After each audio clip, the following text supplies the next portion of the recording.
as promised,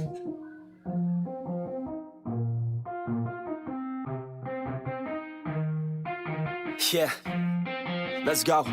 I'ma make a couple stacks, do so exactly. for a very long time, I've been promising you all that I was going to do a my writing process video. And as I was putting it together for you all, I realized it's a lot of information. And I wasn't sure exactly how to break it down to the smallest it could be. So this actually may be a little long. I don't know. Maybe what I'll do, sorry for the shaky camera, because I still don't have my tripod, because I still don't know what my grandson did with it, but that's another story. Anyway, so I might break it into 3 parts. I don't know yet. Not making any promises. Or this may just be a long video where you can decide to break it yourself into stages to watch. Because why not? Right? I think that's what I'm going to do. We'll see. Maybe I'll do both.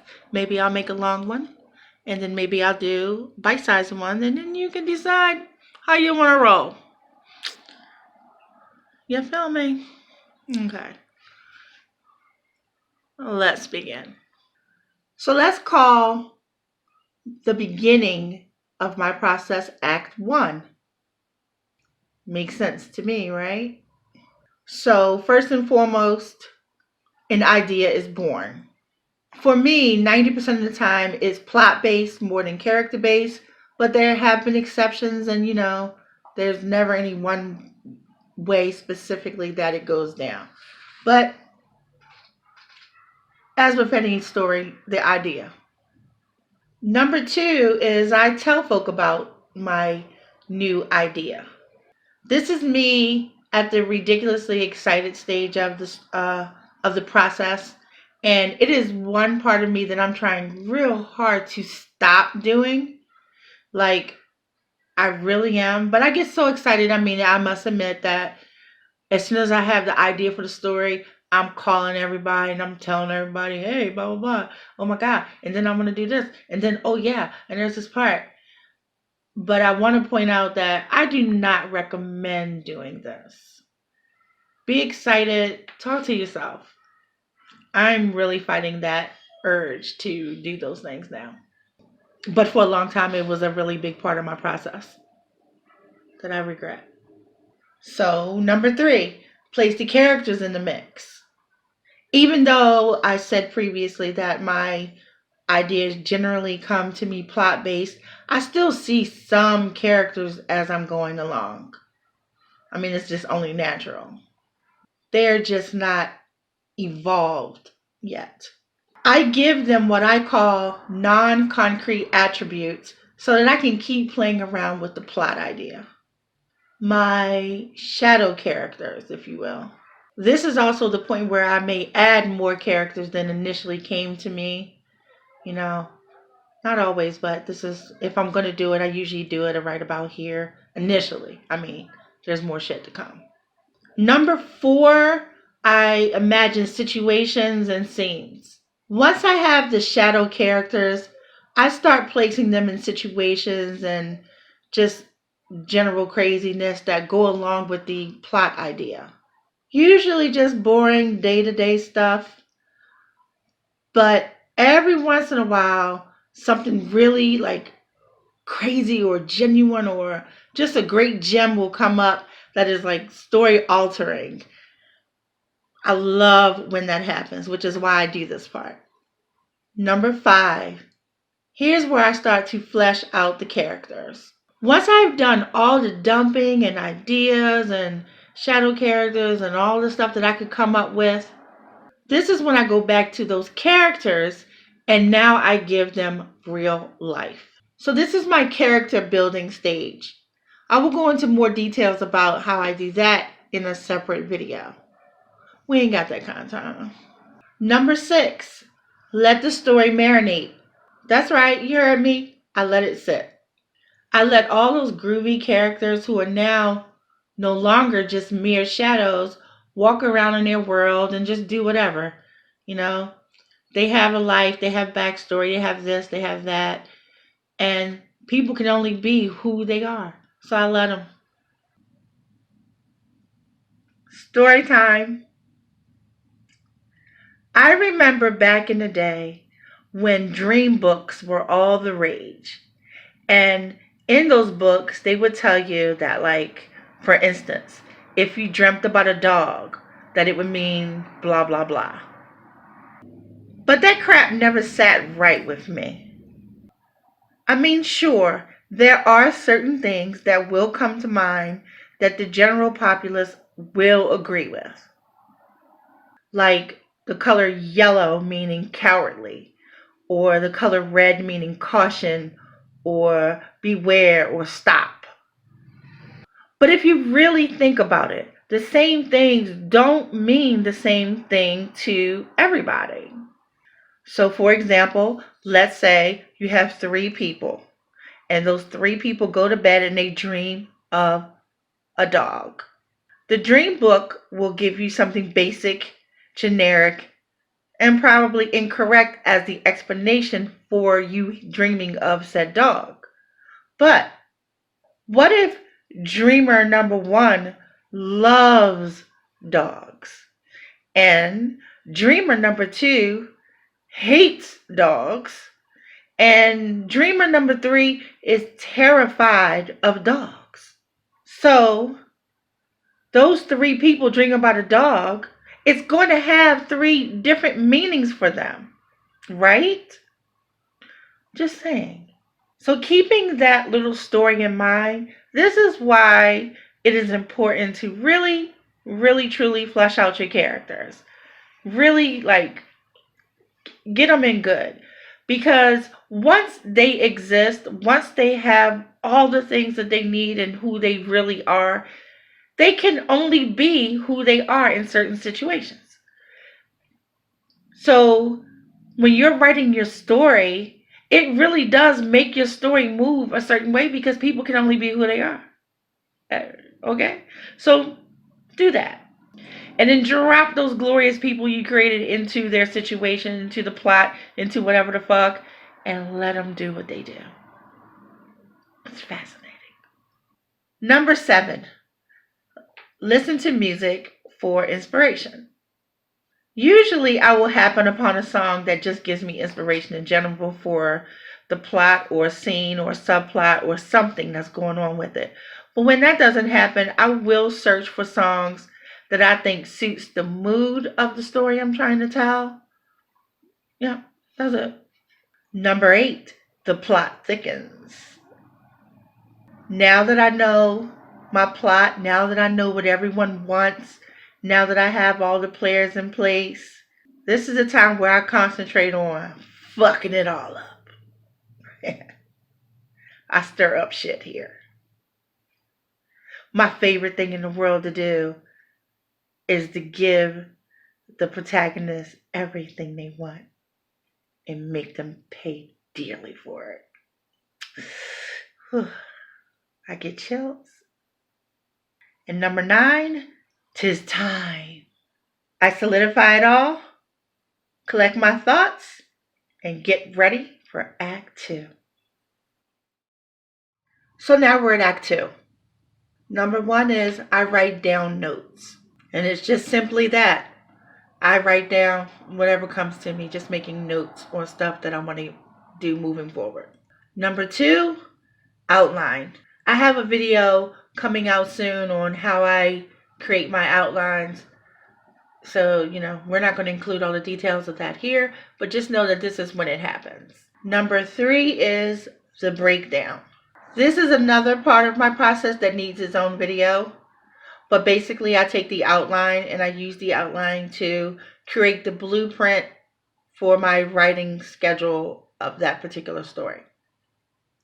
More to come. Number 4 is I create my folders. This takes a few minutes to do, but it's crucial in my process to keep me keeping stuff straight. So the first folder I make is my main work in process folder.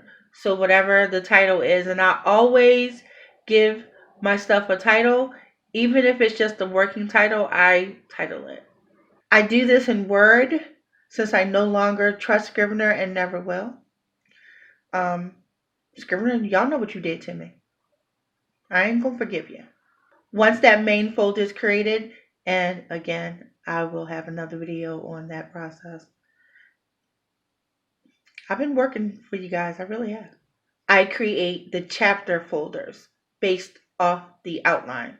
It may seem like a convoluted way to work, but trust me, it will make your life easier. So, just to be clear, the main folder, inside the main folder, I have the individual chapter folders. I know what those are based on my outline. They're not written in stone. Don't panic about that. Just start this way. And trust me. Number 5 is I create my files. Once all the folders exist, I create the individual files based off of the outline. Okay, again, I will explain that better. I just don't want to take up the time here. So basically what I'll do is I'll do a Word doc and give it its Borg designation and put it in its proper folder. This will all make more sense to you when you see the breakdown video. Right now, this is just me telling you my order of operations. Number 6, I create the soundtrack. Yes, I am that person. I picture everything that I do in life as a movie, including my writing. Everything. I kid you not. It's actually sad. I choose the songs that are 100% perfect for my story, collect them all in one place, make them long enough for me to write at least 2 hours at a day before I hear the same song again. Yeah, that's me. And I do that because 2 hours is the least amount that I will write on any given day. Generally, no kidding, I may hear that playlist 3 times. I go 6 hours and keep writing. But 2 hours is my minimum per day. Number 7 is Pinterest. Yeah, Pinterest. This is the time when I start making Pinterest boards and for the tale. And those Pinterest boards don't just stop at characters.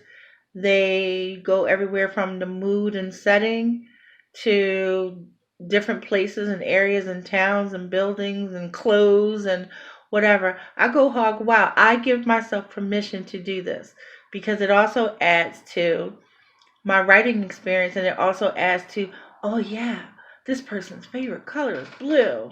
So blah, blah, blah, I know people may look at it as a nonsense step, but I look at it as a world building step. So I build my world on Pinterest for everyone to see. A bit of advice, or maybe a cautionary tale, so to speak. If you're the kind of person who gets easily distracted or caught up in shit, you may not want to include this in your process. You will fall down a rabbit hole dealing with Pinterest. It has happened to me. So, I'm just saying, if you're that person, give yourself a time frame in which to fool around with if you're going to do this. I recommend doing it, but I also caution that you can get sucked in. So beware. And don't let that fucking shit stop you from writing. Like, don't be that person. Number 8, determine the time that it's going to take. You'll get to see this in my breakdown, how I do it, but this is the part of when I do it. There are a few steps to this part of the process. Easy steps, but steps nonetheless. But this is where I determine exactly how long it's going to take me to get that first draft done. And I got this down to a science, folk. I do. So number 9 is schedule. Part of the breakdown, yada, yada, yada. More to come. But here's where, now that I know how long it's going to take me to write the first draft, this is where I schedule it out on my calendar the times and blah, blah, blah. This generally only takes me a few minutes. The most important part about this is blocking out the times that I'm not going to write, that I know that I'm not going to write, and I block those out so they don't accidentally get scheduled in. But yeah, more to come, more to come, more to come. I know. Take a drink every time I say more to come. The thing about Act 1 is the unpredictable act. You never know how long that part's going to take. It has less steps than Act 2, of course, but it could be 1,000 times longer or 1,000,000 times shorter. You just don't know. The idea comes to you, you work it out, you plan it out, you dump. You don't have any power over that. Act 2, on the other hand, is way more structured, and the planning process is just way more easier, in my opinion, to do than the preliminary part where you're just still working with the great idea that's going to change the world. Number 10 is the checklist. And it is just that, it's a checklist. From the blueprint that I put together, from the breakdown, all that stuff, I put together a checklist. And it's a physical, printed out checklist where I check off the stuff as I go when the time comes for the writing. I keep this, it keeps me in check. It helps me out too because there are times when I like to jump around. I am a chronological order writer, don't get me wrong. But there are times where I'm like, you know what? I do not feel like writing this scene. I ain't feeling it, but I do want to write that other scene. And on my checklist, I make sure I check it, make sure it's in the right folder and all that other good stuff. And I write that bitch. And then when I'm ready, I go back. So it's a great tool. Number 11 is day 1 of writing, which explains itself. It's the first day that I write something connected to the story. That's legit, not notes, blah, blah, blah. It is, I sat down, I dedicated myself to the at least 2 hours on the day I said I was going to start, and I write. Number 12 is end of chapter mini edit. Once I've written all the scenes that go into one chapter, I do a mini edit on it. And I mean mini edit. Like, I don't go to town on it. I don't do that because I don't want to spend a bunch of time revising and fixing and all that other stuff and not moving forward. Number 13 is I send that chapter to my alpha. Whew. This is when shit gets scary because I'm sending a brand new raw story, piss poor edited, to my alpha, basically to get judged. No, but send it to my alpha. And I do this, one, because it makes me move forward. For one thing, I don't sit on like, oh yeah, blah blah blah. I don't give myself any kind of reasons or excuses to not keep writing. So now, in that step, as scary as the fuck it is, the alpha gets the first chapter. Step number 14, write the next chapter. What? Really? Is that what happens? Yes, I write the next chapter. So while my alpha is doing her thing, I'm I'm writing all the scenes that go into the next chapter and, doing all that good stuff that we talked about previously. All I'm doing now is rinse and repeat. Write the chapter, mini edit, send it to the alpha, do the next chapter. And I continue with that until I reach the end of my checklist. A quick note on that, if I do write a scene or a chapter that's out of sequence, I do not send that to the alpha. That sits and it waits until the time comes where it's supposed to go. But other than that, everything else is, like I said, rinse and repeat. Number 15, finish the first draft. Yeah. First draft is done. It's been alphaed. I buy some cake, buy a balloon, drink something, celebrate, breathe. Because I probably haven't breathed the entire time. Now it is time to move into the final act. Act 3. Act 3, y'all. So we went through all the crazy and madness of Act 1. We went through all the order and construction in Act 2. So now we get to the polishing and additional madness that is Act 3. Number 1 is another edit.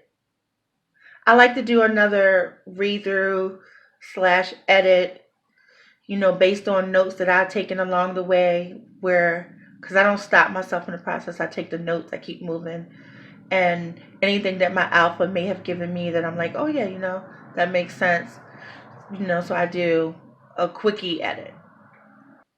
This is one of the parts that I hate. In fact, I hate anything that has to do with editing. And for all those lovely people out there who love editing, good for you. Can't relate.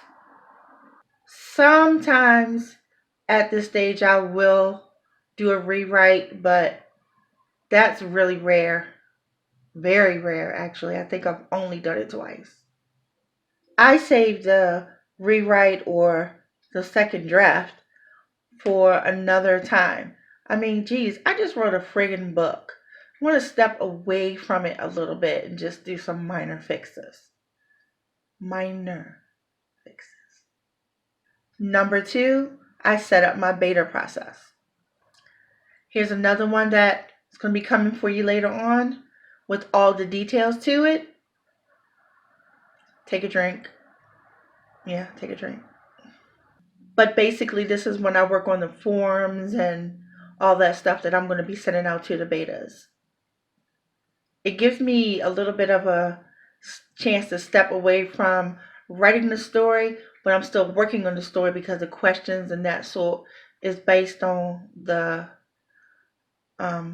book. So yeah, so this is what I do at this point.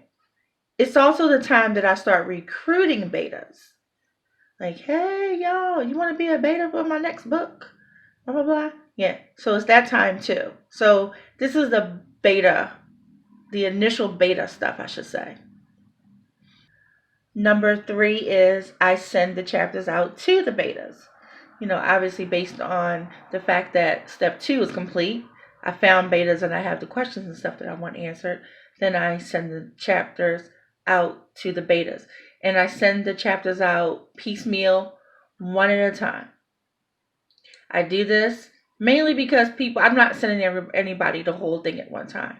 It's overwhelming. Plus, people rarely even make it to the end. Like, you may have 20 betas when you start and 4 when you finish. So that's why I work that way. But again, that's more in the process. In a video to come, take a drink. Number 4, I gather all the information that I got from my betas. I must admit, after the initial terror of actually sending these stuff out to the betas, this is the part I like. I love getting all the feedback and hearing all the stuff that people say, especially with the questions that I ask. I love the answers, love seeing rather the answers that I get, because you never know what they're going to be, but I love seeing what they are. So I dig this part of the process. I take that information and I use it accordingly, depending on, what I need, what I don't need, blah, blah, blah. In the other video, take a drink. Y'all probably stupid drunk at this point. Number 5, I put together the new outline for the second draft. The process of creating the outline for the second draft is a little different than the first, because the first you're kind of working from nothing and you're bringing something to life.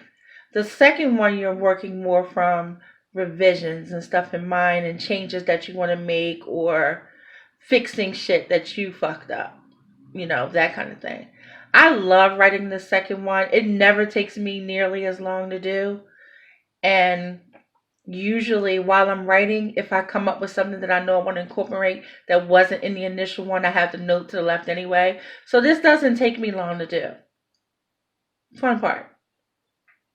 For me. I realize that it isn't for everybody. with that outline. I go right through like I did in the beginning, go through the checklist, right. Again, this usually takes like a fourth of the time, if that.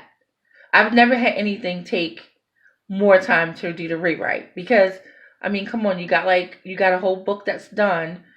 Unless you have like major issues and flaws and craziness and madness and stuff like that, it pretty much is your guide to do what you got to write next. You know what I mean? So that's what I do. I go through and I complete a second draft. Number 6, I reread the entire book. Yep. I read it just like I bought it from the store, and I just go through it like reading it for story. I reread this like it's something that I'm planning to give to the world. Hey, yeah, this is how it came out, blah, blah, blah. And I try to just enjoy it. Number 8, I take a break. I take a break from it entirely. I do not have a set time for my breaks. One book, I took a break for a week. Another book, I took a break for 6 months. It just depends on how heavy it is, how much it's hitting me, and what all I got to get done. But I take a break. Number 9, I listen to the final notes given to me from betas. Now, unlike the previous beta run, I don't do a big, giant, the whole chapter spoon fed. The ones, the 2 or 3 or 4 betas that made it to the end, I give them my second draft, which in my brain is the last draft, but we know it doesn't work that way. The second draft, they go through it and I collect any other things that they have to say about that. Number 10, the final draft. Here's where I make all the changes that I'm going to make. Not necessarily fixes, but changes that I'm going to make. I shouldn't say fixes, not necessarily corrections. Like I don't proofread it. I write pretty clean, but this is where I just do anything that's going to be like an overhaul or like, oh yeah, I want to add this scene to make this make sense. So whatever. This is where I write that draft. This is the part where it really starts to look like a book, like a legit, this could go out kind of book. Number 11, I format it. I format the book. Yeah, I do that, but I do that for me. I format it in a way that like, yeah, I'm going to just go send this on over to KDP. I'm going to have me a novel. I'm going to have me an ebook. Yeah, I do that. I do it. It's just part of my process. You don't have to drive yourself crazy and do such things. I need to for whatever reason. Number 12, yeah, I actually make a KDP version of it. Like I put it up there the way it is from my formatting skills, which I will say are pretty on point. Pat myself on the back if I didn't have to hold the camera. I do this because I like to print a copy of the book. For whatever reason, doing that makes it real to me. And I'm not saying that you should do this. I'm just saying that this is what I do. And then I wait for said book to come to me in the mail and I pick it up and it's like, yay, I have a book. I have a book. But trust me, there is a method to my madness, I promise. I take said book, ink pens and highlighters, and I go through the book and I look for mistakes. Maybe it's a pricey way to proof, but it works for me on so many levels. For one thing, for whatever reason, I can't seem to find mistakes on the computer, but I find a million of them in the physical book. So, yeah, I do my proof with a physical copy of the book. Again, suggestion, not a recommendation. Definitely not a rule you have to follow. It's just something I do, and I like doing it. Plus, it just feels real when I do that. Number 14, I send it to my editor. Not the physical book that I wrote all in, but the corrections that I made on the last version of the book, including the stuff from the physical book that I changed, fixed, corrected. I send a Word doc to my editor, and I just hang my head and wait for all the red marks to come back. Number 15, while I'm waiting for my editor to basically make it look like a bloody horror show, I commission formatters, I commission cover artists, I even commission people to do character sketches, all that good happy stuff. Anything connected to the book being done, but not writing. I recommend that highly. And number 16, while I'm waiting for the editor to send it back, and after I've done all the other finding people, cover artists, that sort of thing, I get with my collective and we just have fun. We have fun. My collective are the people who are my betas and my alphas who've read the story. They know the characters inside out. I put together lots of games, fun stuff for them, all sorts of things that I will talk about in another video. And just kind of defrag. Stay connected to the story, but defrag a bit. And plus they love it, and they're invested in the characters at this point. So I always come up with groovy little contests and things to do with them. It's a lot of fun. I definitely recommend doing that. A collective story for you. One of the things I did with them was I asked each one to choose their favorite character from the book and then create a mood board for that character. So they created a mood board that had what they thought the character looked like and things about the character that stuck out to them. And then they had to share theirs with the group so everybody can see. That was so cool to do. Especially first you get to see which characters they were gravitating towards. And then the things that they may have picked up, that how you felt about the character, and then things that you saw that really, and it's just so telling. And then they compare with each other. It is amazing. It was so much fun. Anyway, just thought I'd share that one. Number 17 is I have my book back from my editor and I analyze all that information. I say analyze because, of course, I'm going to take the corrections and stuff like that, but sometimes things that their editor suggests aren't 100% of what you need. But I appreciate still getting information. Like I'm trying to think of a dumb thing that's a bad example, but like if the editor said, "Oh, I don't think that character should carry a white umbrella. It should be green," but you know in your heart of hearts that it needs to be white, that sort of thing. I go past that. But other than that, like yeah, I analyze everything that came in. I make all the changes and fixes based on my editor doing his professional thing. Oh, and on that note, please get an editor. Yeah, don't skip that part. Number 18, I create a final copy of the novel. Even saying that still gives me tingles. I usually only give myself 30 days, a month to do this. A month.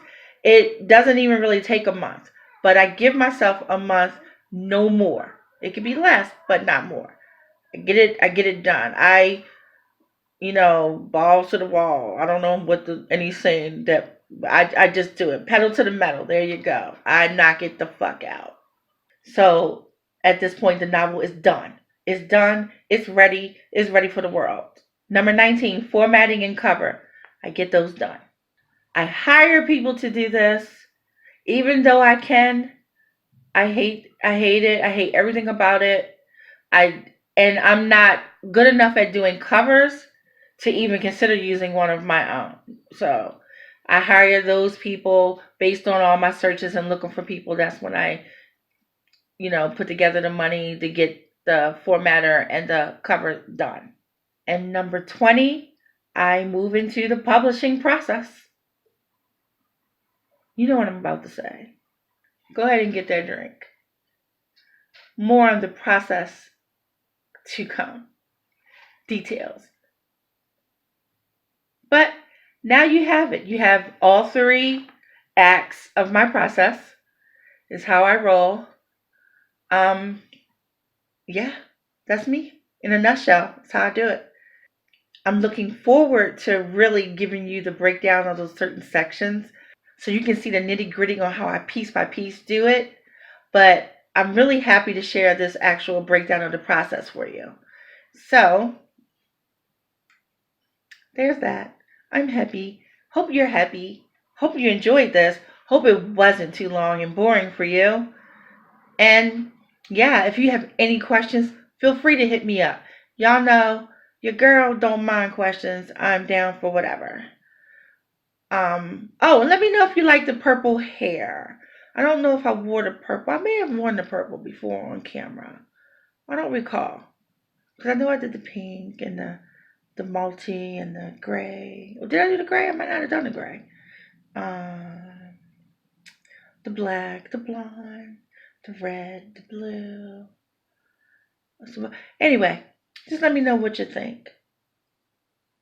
And until next time, remember, you hold the power as long as you're driven. Stop me if you wanted to. I just work hard, yeah, harder than the rest. Some people say I'm lucky, others saying that I'm blessed. But I keep my head down, cause I crave progress. You ain't never gonna stop me, cause it's my conquest. And I'm never gonna rest, yeah. And y'all don't know that I'm a soldier. I always felt like I'm alone, yeah.